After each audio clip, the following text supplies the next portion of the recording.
Assalamualaikum warahmatullahi wabarakatuh. Selamat pagi anak-anak, sugeng enjing, piye kabare? Muga-muga apik ya. Alhamdulillah saat ini kelas 5 sudah sampai di bab 2. Bab 2 ini membahas tentang teks pawarta atau teks berita. Simak video pembelajaran ini baik-baik. Jika perlu, kamu bisa memprint atau mencetak PPT ini sebagai bahan belajarmu di rumah. Happy watching! Pangertene teks pawarta atau pengertian teks pawarta. Teks pawarta yaiku andaran marang liyan ngenani kedadian kang nyoto. Teks pawarta yaitu penjelasan kepada orang lain mengenai kejadian yang nyata. Kita bisa oleh pawarta saka ngrungokake utawa maca saka sumber kang tanggung jawab. Kajaba saka maca lan ngrungokake, pawarta uga bisa wujud prastawa kang kita alami dhewe. Yen kita maca, ngrungokake utawa ngandharake pawarta, paling ora kudu bisa mangsuli pitakon-pitakon. Kayata, apa, sapa, kapan, ing endi, nyapa, lan kepriye. Atau biasanya dalam bahasa Indonesia yaitu 5W plus 1H. Apa, siapa, kapan, di mana, mengapa, dan bagaimana. Kanthi mangkono pawarta kang dirungu, diwaca utawa diandharake lisan utawa tulis. Kudu bisa kajupuk sarine utawa inti utamane. Maksudnya adalah selain didengar, dibaca atau dijelaskan secara lisan atau tertulis, berita itu harus mampu diambil inti utamanya oleh para penyimaknya, oleh para pendengarnya, oleh para pembacanya. Tuladhane pawarta atau contoh berita. Semaan tulodo teks pawarta ing ngisor iki. Jakarta. Nah, kata Jakarta iki menunjukkan lokasi peristiwa sing diandharake ing berita. Kegiatan pramuka ing sekolah nduweni daya kekuatan kang gedhe kanggo narik kawigatene bocah. Kegiatane kang maneka werna lan nyenengake, bisa nukulake semangat.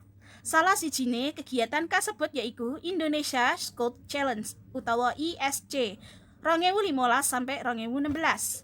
Makarya bebarengan antarane Kuartir Nasional Gerakan Pramuka lan Jawa Post Group. Indonesia Scout Challenge mujudake kegiatan kemah lan maneka werna lomba kanggo adik-adik penggalang ramu kelas 4 lan kelas 5 SD. Kegiatan iki kaleksanan wiwit tingkat kabupaten, provinsi, lan nasional. Sapa kang menang ing tingkat kabupaten bakal dikirim lomba ing tingkat provinsi. Puncak kegiatane ISC saben regu kang makili provinsine bakal budhal lomba ing tingkat nasional championship kang digelar watara wulan Agustus 2016. Regu putra lan putri kang apik bakal nyandang predikat juara nasional. Minangka bebungahe, regu-regu juara mau duwe kalodhangan dijak dolan menyang Amerika Serikat serta diparingi tabungan pendidikan. Nah, itu adalah contoh teks pawarta atau teks berita.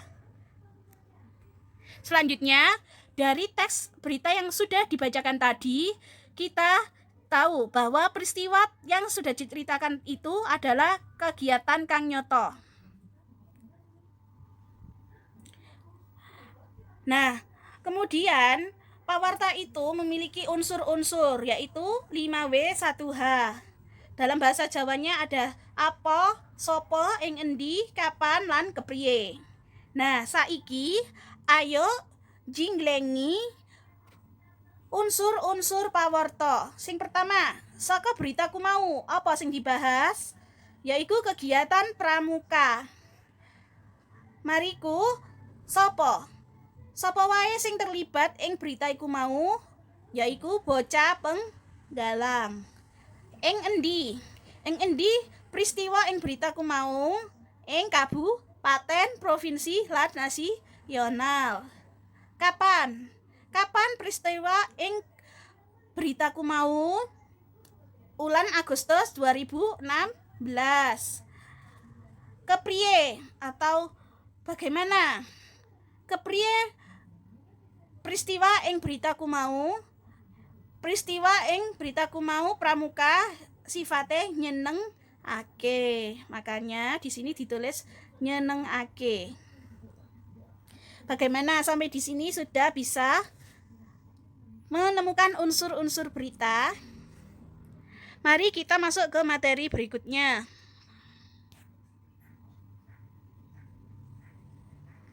Jinisé pawarta menurut kanggone. Jenis berita berdasarkan peruntukannya. Ada 2 macam pawarta menurut penggunaannya atau menurut kanggone. Sing kesiji, pawarta kanggone wong, yaiku andaran ngenani kedadean utawa andarane menungso kang perlu diweruhi. Sifate pawarta kanggo wong iki mendadak atau up to date, harus segera diketahui oleh banyak orang. Kemudian pawarta yang jenis kedua yaitu pawarta kanggone layang kabar. Mujudake andaran, penjelasan, keterangan utawa njlentrehan kang dibutuhke masyarakat.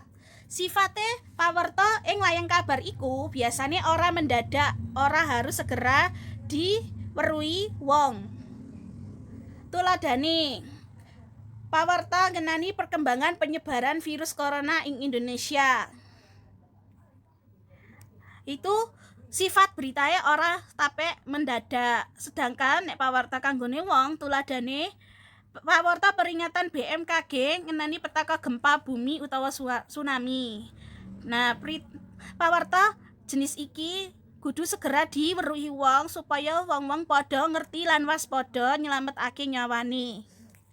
Sampai totok kene ngerti bedane pawarta kanggone wong lan pawarta kanggone layang kabar. Mari masuk ke materi berikutnya. Jinisé pawarta adhedhasar wektu terbite. Jenis berita berdasarkan waktu terbitnya. Kabutuhane manungsa bab warta mestine beda-beda. Mulane ana layang kabar warna-warna. Sing pertama ana kalawarti, yaiku warta utawa kabar kang diterbitake kala-kala utawa ora saben dina, minggonan, sasen lan sapanunggalane. Tuladhane kalawarti iku ana Jayabaya, Panjebar Semangat, Jemparing, Mekarsari, Joko Lodang lan sapanunggalane. Terus anak jenise sing keloro yaiku Ariwarti. Apa iku Ariwarti? Yaiku warta utawa kabar kang diterbitake saben dina. Tuladhane Ariwarti ana Jawa Pos, ana Metro Pos, Memorandum, CNN Indonesia, Liputan 6, Fokus lan sapanunggalane. Jinisé pawarta atau jenis-jenis pawarta adhedhasar isine atau berdasarkan isinya. Pawarta iku ana bab pendidikan, agama, politik, kewarasan, ekonomi, hiburan, lingkungan, hukum, tetanen, olahraga lan sapanunggalane. Terus miturut adhedhasar sumbere atau berdasarkan sumbernya ana 3, ana fakta yaiku pawarta saka kedadian langsung utawa nyata, ana opini, pawarta kang wujud andarane wong kang ngalami sawijine kedadian, ana maneh campuran yaiku pawarta sing isine antarane kedadian lan opini narasumber kang ahli ing bab kedadian tersebut. Jadi campuran itu adalah berita yang berisi fakta dan opini dari orang yang terlibat. Kemudian sing ketelu, jinisé pawarta adhedhasar bobote fakta atau berdasarkan bobot fakta. Ada 4 pawarta fakta utawa kedadiane pancen bener ana. Ana pawarta campuran lan opini, ana pawarta opini yaitu awujud andarane wartawan. Lan sing paling terakhir yaiku pawarta apus-apusan utawa biasanya disebut berita bohong atau hoax. Sing kepapat, jinisé pawarta sing terakhir iku ana adhedhasar sumebare pawarta utawa wilayahe. Jika dalam bahasa Indonesia berarti berdasarkan area penyebaran berita. Ada 4 macam, ana lokal, regional, nasional, lan internasional. Nek lokal yaiku sumebar ing wilayah kabupaten utawa kota. Tuladhane judule Warta Gresik Persegres bubar. Manengana pawarta regional yaiku sumebar ing wilayah provinsi. Tuladha judule Bantuan BLT kanggo warga Jawa Timur wis cair. Banjur iku pawarta sumebar nasional yaiku sumebar ing wilayah negara. Tuladha judule kabeh provinsi ing Indonesia wajib taat protokol kesehatan COVID-19. Lan sing terakhir yaitu pawarta sing sumebar ing wilayah internasional. yaiku sumebar ing wilayah sadonya. Tuladha judule pandemi virus corona mengancam ekonomi global. Sampai kene wis ngerti jenise pawarta? Yen ora ngerti baleni maneh ya, Nak. Saiki masuk materi ngoko lugu lan krama lugu ing pawarta. Dalam penyampaian berita itu ada dua macam bahasa, yaitu ngoko lugu dan krama lugu. Apa bedanya? Ngoko lugu adalah bentuk unggah-ungguh bahasa Jawa yang semua kosakatanya berbentuk ngoko dan netral. Ngoko itu apa? Bahasa berbicara sehari-hari. Tulodo, banjir lan udan dikanteni angin gede kelakon ing Dusun Timur, Desa Jalmak, Kecamatan Kota Sampang, Jawa Wetan.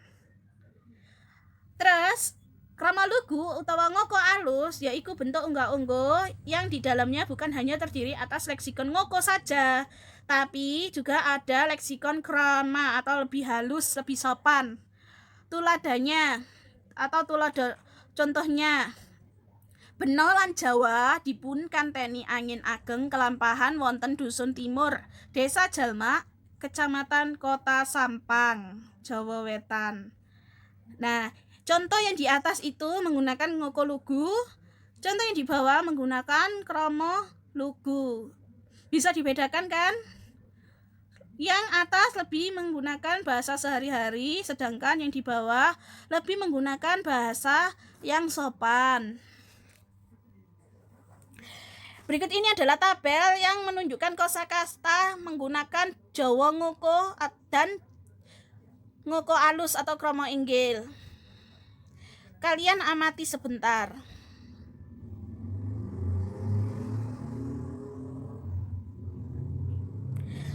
Memasuki materi berikutnya yaitu ukara lamba. Ukara lamba yaitu kalimat tunggal yang memiliki satu klausa bebas atau memiliki sedikitnya funktor subjek atau jejer dan predikat atau wasesa. Contoh, Sri masak, Rudi turu, lan sak panunggalane. Iki anak tulodo pola ukara lamba sing iso mok pelajari ing omah. Nomor 1 sampai nomor 6. Pola JW berarti Bima lunga. Yen nganggo basa krama lugu yaiku Bima Kesa. Lan sak teruse. Amati dhisik. Yen anak-anak orang ngerti apa iku JWLK utawa lali, iki ing pinggir iki ana katerangan. J iku jejer atau subjek. Dalam bahasa Indonesia berarti pelaku. Lalu ada W atau wasesa atau predikat. Dalam bahasa Indonesia berarti kata kerja. Kemudian ada L atau lesan atau objek atau kata benda. Dan K adalah keterangan atau keterangan yang menunjukkan waktu, tempat, dan keadaan. Di sini ada contoh kalimat. Bima lan Arya mangan dodol ing waya istirahat. Posisi Bima lan Arya ini ada di jejer atau pelaku. Kemudian mangan itu merupakan kata kerja atau waseso. Dodol adalah benda, nama makanan, sehingga posisinya adalah lesan. Ing wayah istirahat ini menunjukkan keterangan waktu, yaitu waktu istirahat. Sampai di sini sudah memahami bagaimana membuat ukara lamba atau biasa diingat dengan ukara JWLK. Mari kita masuk ke materi berikutnya. Jenisnya paragraf. Selain mempelajari terkait berita, kita juga perlu mengetahui jenisnya paragraf sing dienggo ing teks berita. Ana 3 macem, paragraf deduksi, induksi, lan campuran. Paragraf deduksi yaitu paragraf kang ide pokoke manggon ing ukara lekasan utawa wiwitan. Biasanya deduksi ini berada di awal paragraf kalimat utamanya atau ide pokoknya. Contoh, yang berwarna merah itu adalah kalimat utama atau ide pokok dari paragraf tersebut. Bima lunga menyang Surabaya. Wis suwe Bima pengen menyang Surabaya. Ibune janji yen bijine api arep dijak menyang Surabaya. Unggah-unggahan kelas 5 iki Bima juara 2 ing kelase. Nah, bisa dilihat Bima lunga menyang Surabaya itu adalah ide pokoknya. Berarti paragraf ini adalah paragraf deduksi. Kemudian paragraf induksi, yaitu kebalikannya dari paragraf deduksi.